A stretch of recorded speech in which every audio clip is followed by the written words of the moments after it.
what unites the Italian composer Puccini's last opera, Turandot, known to many thanks to the eponymous aria. Nessun Dorma, Nessun Dorma. And a poem written by the philosopher and romantic poet Nizami Ganjavi, born in 12th century in Ganja, currently the second biggest town in Azerbaijan. The plot. While Puccini's inspiration from Friedrich von Schiller and Carlo Gozzi's plays has been numerously mentioned in literature, the original source of the opera's story, coming from an 1197 Nizami's Haft-Peykar poem, is not widely known. Haft-Peykar, originally translated from Farsi as Seven Beauties, is also known as Bahram, after the name of the protagonist, the Sasanian Persian Empire ruler Bahram V, and Nizami himself was inspired by Ferdowsi's Shahnameh, or the Book of Kings. However, in Nizami's work, the focus is on King Bahram's personal life rather than his military success. The poet depicts Bahram as a hedonistic ruler who dedicates most of his time to his favorite activity, hunting. One day, he wanders off on his own into the forest and gets lost. All of a sudden, he finds himself next to the ruins of a big castle and the entrance to a cave. While walking through the cave, his gaze is captured by portraits of 7 beauties, each of them being unique and luring. Bahram forgets everything in the world and becomes obsessed with the idea of possessing all the 7 ladies love.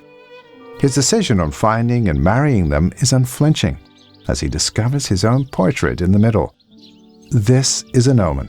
He will build each one of them a castle as unique as their respective beauty. Are you still wondering the link with the Turandot? We are almost there. After successfully making all 7 beauties the king's wives, he forgets everything, including ruling his own kingdom, and instead spends his time in the company of the ladies. He dedicates each day of the week to visit each wife's personal castle to listen to a luring love story before falling asleep in a beauty's embrace. Not only that, the 7 beauties were from various parts of the world, but also they had different idea of what love is and which color it is associated with. For instance, the love story of the Slavic princess that she narrated to King Bahram on Tuesday is about the color red, the symbol of the blood shed by many great men aspiring for the attention and love of a princess. The most beautiful and wise princess in the world, cruel and demanding to her future husband. So demanding was she that if one did not know the answers to her riddles, she would take his life. Because of all those men dying for the princess's love, the color red had been associated with cruelty, until a young Pehlavan decided to seek revenge for all those good and brave men. Dressed in red, representing his bravery, he was the first to solve her tricks, and thus win her heart, and save his own life. To celebrate their love, the couple chose red as their lucky color to wear all the time. Red is the color of the burning blood in veins, the blush on one's cheeks. In red, one finds happiness. Only red roses are truly beautiful, concludes Slavic princess in her fable.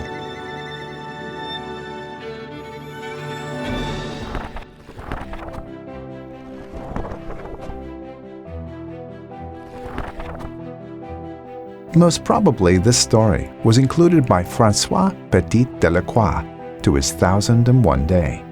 Later, an Italian writer, Gozzi, took it as an inspiration for a comedy play, Turandot, which in turn induced Schiller to come up with his own interpretation of the story, Turandot, the Princess of China, in 1801. The latter triggered Puccini's interest in working on the opera in 1920.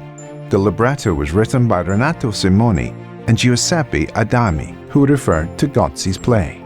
Puccini passed away before finishing the opera, which was premiered posthumously on the night of the 25th of April 1926 in Milan's La Scala Theatre.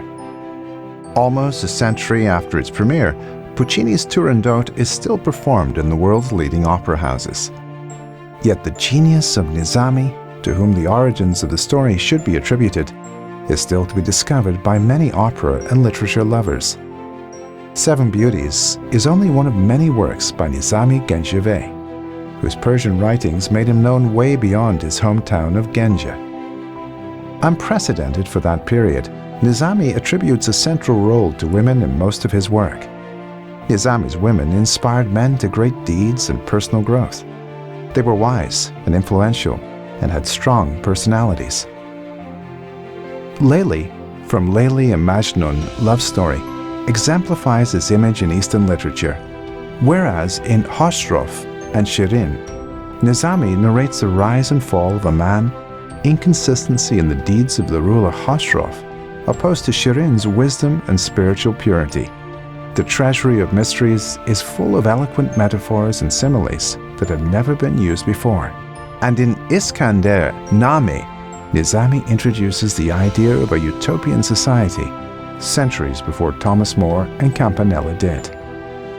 Nizami Ganjavi is one of the symbols of Eastern wisdom and poetic eloquence, one of the rare examples of early multiculturalism in the history of humankind, whose timeless and geographical reach has influenced countless generations.